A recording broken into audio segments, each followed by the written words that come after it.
Hello everyone, good morning, welcome back to my channel. আশা করি তোমরা সবাই খুব ভালো আছো, আমিও ভালো আছি। আজকে হচ্ছে মঙ্গলবার আর এখন বাজে সকাল 9টা। এখন থেকে তোমাদেরকে সাথে নিয়ে আজকের ব্লগটা শুরু করছি। সারা রাত ধরেই কম বেশি বৃষ্টি হয়েছে আর সকালবেলার দিকে একটুখানি কমেছিল। ওয়াশিং মেশিনটা চালিয়ে দিলাম, জামা কাপড় জমেছিল, কাচতে না দিয়ে কোনো উপায় ছিল না। আর এখানে দেখো এক পুচকে মায়ের সাথে ছাতা মাথায় দিয়ে চলেছে কিডজিতে। আমার বাড়ির পাশেই কিডজি স্কুল। আর এখন চলে এসেছি কিচেনে। আমাদের সকালের ব্রেকফাস্ট করা হয়ে গেছে, পরোটা বানিয়েছিলাম আর গতকাল রাত্রের আলুর তরকারি ছিল। কিচেনের কাউন্টারটা পরিষ্কার করা হয়নি এখনও, আটার গুঁড়ো ছড়িয়ে আছে। ফ্রিজ থেকে মাছ বার করে রেখেছি, এখনও বরফ ছাড়েনি। আর গতকালের ভাত ছিল, রাত্রিবেলায় খেয়েছিলাম। তো রাত্রিবেলায় আমি ভাতের হাঁড়ি মাজি না, সেই জন্য ওটা জলে ভিজানোই রয়েছে। আর তোমাদের সাথে কথা বলতে বলতে ঝমঝমিয়ে বৃষ্টি নেমেছে। আজকে সারাটা দিন ধরেই কম বেশি বৃষ্টি হয়েই চলেছে। আজকে সকালে 6:30 পৌনে 7টা নাগাদ ঘুম থেকে উঠেছি। উঠে ফ্রেশ হয়ে গিয়ে বাসি জামা কাপড় টাপড় ছেড়ে ঘরের বাসি কাজ সমস্ত কিছু করা হয়ে গেছে। ছাদ থেকে যা জামা কাপড় কাচা হয়েছিল সমস্ত এনে আলনায় গুছিয়ে ভাঁজ করা হয়ে গেছে। আর এই কটা রান্নাঘরের হাত মোছাগুলো ভাঁজ করে রাখার বাকি আছে। বিছানার চাদর টাদর সব আজকে বদলে দিয়েছি আর বালিশের কভারগুলো এখনও পরানো হয়নি। এই টুকটাক কাজই এখনও বাকি রয়েছে। এই সমস্ত কাজগুলো সেরে নিয়ে তারপরেই যাব দুপুরের রান্নাবান্নার কাজে। আর এই যে দেখো এতগুলো করে হাত মোছা মোটামুটি আমার 1-2 দিনে ওয়াশিং মেশিনে জমা হয়। তো প্রত্যেক দিনই আমি এরকমভাবে ভাঁজ করে এই বাস্কেটটার মধ্যে গুছিয়ে রেখে দিই, যাতে যখন যেরকমটা দরকার হয় আমি টেনে বার করে নিতে পারি। বালিশের যে ভিতরে যে আমার খেরোর ওপরে যে কভারটা পরানো থাকে সেটাও আজকে চেঞ্জ করে দিয়েছি। মোটামুটি 2টো বিছানার চাদর আর 2টো করে বালিশের কভার সব ওয়াশিং মেশিনে জমেছে বলে আমি ওয়াশিং মেশিনটা চালিয়ে দিলাম। হয়তো 2-3 দিনে শুকাবে, যা আকাশের অবস্থা, কিন্তু কিছু করার নেই। জমিয়ে রাখলে সেই জমতেই থাকবে, তার থেকে কেচে তো দিই। শুকাতে গেলে এখানে তো ভেজার কোনো ব্যাপার নেই, হয়তো একটু শুকাতে বেশি সময় লাগবে। একটানা বৃষ্টি, মেঘলা আকাশ, ঠান্ডা ঝোড়ো হাওয়া, এমন আবহাওয়াতে আর যাই হোক কাজে একদমই মন বসে না। তো আজকে সকালবেলাতে ঘুম থেকে ওঠার পরে অনেকটা সময় ছাদের জানলাগুলো খুলে দিয়ে ওখানে বসেই কাটিয়েছি। বহুদিন পরে আমি আর বাবু ছাদে বসে সকালে চাটা খেয়েছি, কারণ এত গরম থাকে। তারপরে ছাদের ওপরটা টিনের শেড, ওখানে থাকা দায় হয়ে যায়। তো আজকে এত সুন্দর আবহাওয়া, তো সকালবেলাটা বেশ অনেকক্ষণ টাইম আমরা দুজনে ছাদে বসে কাটিয়েছি। তোমরা যে সকল আমার নতুন বন্ধু আছো আর এতক্ষণ ধরে আমার এই ব্লগটা দেখছো, আমার এই ভিডিওর কোথাও যদি তোমাদের কোনো কিছু ভালো লেগে থাকে তাহলে চাইলে চ্যানেলটি সাবস্ক্রাইব করে আমার পাশে থাকতে পারো। আর তোমরা যারা অলরেডি আমার চ্যানেলটি সাবস্ক্রাইব করে রেখেছো তোমাদের সকলকে জানাই অসংখ্য ধন্যবাদ। এখন সকাল প্রায় 9:30 মতো বাজে। বাবুকে একটুখানি বাজারে পাঠিয়েছি, টুকটাক কিছু জিনিস আনার ছিল। আসলে মুদির জিনিস আনিয়েছিলাম কদিন আগে, তো সেখানে তরকার ডাল, কাবলি চানা এগুলো লিখতে ভুলে গিয়েছিলাম। তো এইগুলো না হলে রাত্রিবেলা তরকারি বানাতে একটা খুব সমস্যা হয়। গরমকালে সবজি বলতে তো সেই পটল, ঝিঙে, ভিন্ডি, কুমড়ো এই সব কিছুই, আর তা না হলে আলুর তরকারি।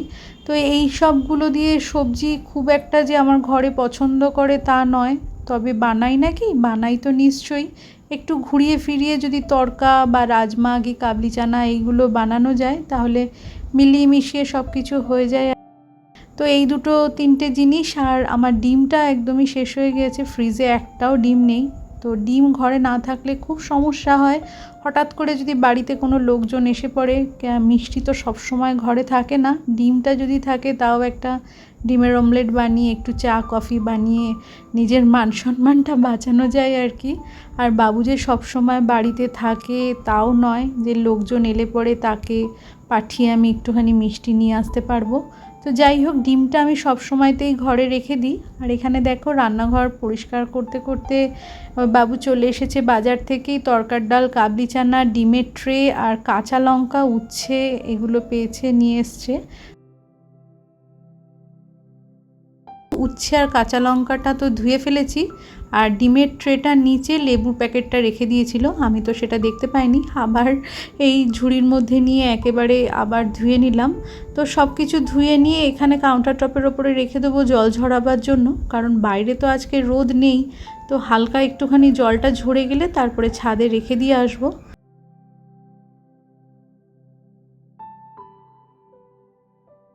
তো আজকে আমি এখানে দুপুরের জন্য বানাচ্ছি চিতল মাছের পেটির কালিয়া আর ভাত, আর কিছুই আজকে দুপুরের জন্য বানাবো না। তো এখানে মাছটা ভালো করে ধুয়ে নিয়ে লবণ হলুদটা মাখিয়ে নিলাম। আর এই মাছটা বানাবার জন্য মোটামুটি 7 পিস মতো মাছ রয়েছে। মাছটা বানাবার জন্য 5টা মতো মিডিয়াম সাইজের পেঁয়াজ নিয়েছি, 1.5 ইঞ্চি মতো আদা, 4টে মিডিয়াম সাইজের টমেটো আর 8-10টা কাঁচা লঙ্কা নিয়েছি। তো চলো রেসিপিটা অবশ্যই আমি তোমাদের সাথে শেয়ার করব। লবণ হলুদ মাখানো মাছটা আমি হালকাভাবে একটুখানি ভেজে নেব। খুব কড়া ভাজলে পরে মাছটা শিটে লাগে, ওটা একদমই খেতে ভালো লাগে না। তো হালকাভাবে মাছটাকে আমি ভেজে নিয়েছি সর্ষের তেলের মধ্যে। যে কোনো মাছই যদি খুব শক্ত করে ভাজা হয়, মানে কড়া ভাজাটা হয়ে যায়, তখন ঝোলের মধ্যে সেই মাছের স্বাদটা ঠিক ভালো লাগে না। তো মাছ ভাজা খাওয়ার উদ্দেশ্যে যদি মাছ কড়া করে ভাজা হয় সেটা আলাদা ব্যাপার, তখন কড়া মাছ ভাজাটা ডালের পাশে বা ভাতে ঘি দিয়ে মেখে মাছ ভাজা দিয়ে সেটার স্বাদটা একদমই অন্যরকম। কিন্তু ঝোলে বা ঝালে ব্যবহারের জন্য মাছ যদি কড়া করে ভাজা হয় সেটা সুস্বাদু হয় না খুব একটা। তো এখানে দেখো মাছগুলো সমস্ত ভেজে তুলে নিয়ে তেলের মধ্যে গোটা জিরে ফোড়ন দিয়ে মশলাগুলো যেটা বেটেছিলাম সেটা দিয়ে দিলাম, আর গুঁড়ো মশলার মধ্যে দিয়েছি লবণ হলুদ আর ধনে গুঁড়ো। এবারে ভালো করে ঢাকা চাপা দিয়ে দিয়ে মশলাটাকে কষিয়ে নেব। গতকালের একটু উচ্ছে আলু ভাজা ছিল, সেটাই আজকে দুপুরে আমরা 3 জনে খেয়ে নেব, কারণ ভাত আর মাছের ঝোল ছাড়া তো আর কিছুই বানাচ্ছি না, উচ্ছে আলু ভাজাটা ছিল। আমি কাজ করি আর কাউন্টারটা সব সময় পরিষ্কার রাখি। এই যে কাপড়টা রয়েছে এর উপরে সকালবেলাতে রুটি বেলেছিলাম, মানে ওই যে পরোটা বেলেছিলাম, পরোটা বলতে কি ওই আটার রুটি করে একটু তেল দিয়ে অল্প করে এপিট ওপিট করে ভেজে দিয়েছিলাম, সেই কাপড়টা দিয়েই ভালো করে কাউন্টার টপটা মুছতে থাকছি আমি, যাতে জল বা অপরিষ্কার ভাবটা না থাকে। পরিষ্কার জায়গায় রান্না বান্না করা বলো বা যে কোনো কাজকর্ম করতে মনটাও ভালো লাগে। জায়গা যদি অপরিষ্কার থাকে সেখানে কাজ করতে মনও ভালো লাগে না। আর ভালো মন নিয়ে যখন রান্না করবে দেখবে তার স্বাদটাই যেন একদম বদলে যায়। এখানে মাছের মশলাটা ভালো করে কষিয়ে নিয়েছি, যেই তেল বেরিয়ে গেছে তখন গরম জল দিয়ে দিলাম, আর এখানে মাছটা ফুটে একদম রেডি হয়ে গেছে। গরম মশলা দিয়ে ঢাকা দিয়ে দিয়েছি। এখন প্রায় বেলা 12টা মতো বাজে, আমার রান্না কমপ্লিট হয়ে গেছে। আকাশটা দেখো একদম কালো হয়ে এসেছে। ঘর বারান্দা মোছা বলতে কি ছাদটা সিঁড়িটা মুছিনি, খালি দুটো ঘর রান্নাঘরটাকে মুছে ফেলেছি। আর এই মুহূর্তে বেলা 1:30টা মতো বাজে, দুপুরের খাবারটা রেডি। ভাত উচ্ছে আলু ভাজা, এটা গতকালের ছিল, আর চিতল মাছের পেটির কালিয়া। ব্যাস, বাবু এসে গেছে বাড়িতে। তো চলো লাঞ্চটা সেরে ফেলি, তোমাদের সাথে আবারও আমার দেখা হচ্ছে বিকালবেলাতে।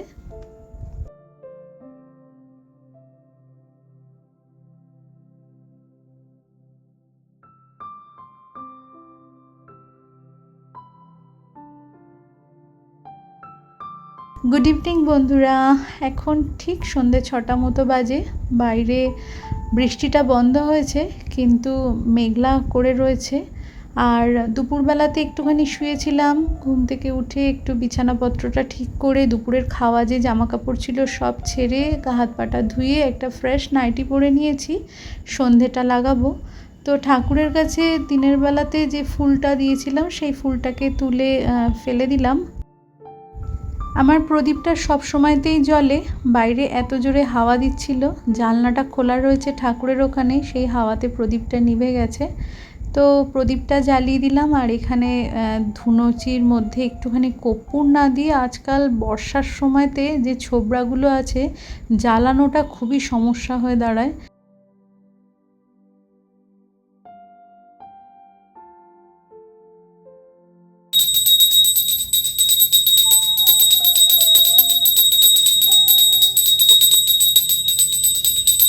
ঠাকুরের কাছে প্রদীপটা তো আমার সব সময়তেই জ্বলে, কখনো কখনো হাওয়াতে বা হঠাৎ করে ফ্যান চালিয়ে দিলে বা একটু সলতেটা কমে গেলে এদিক ওদিক একটু হয়ে যায় আর কি।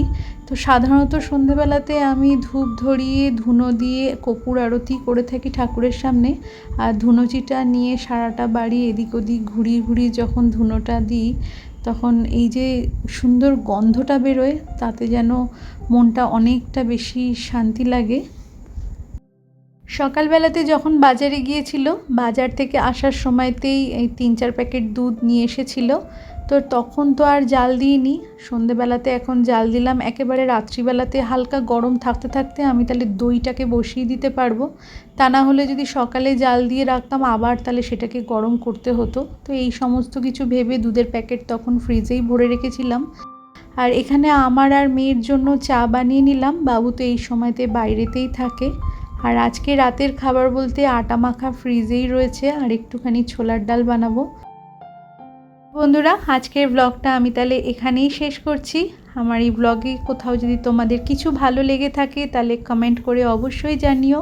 তোমাদের এক একটা কমেন্ট পড়তে আমার ভীষণ ভালো লাগে। তোমরা ভালো থেকো, সুস্থ থেকো, দেখা হচ্ছে নেক্সট ব্লগে। ততক্ষণের জন্য টাটা, গুড নাইট।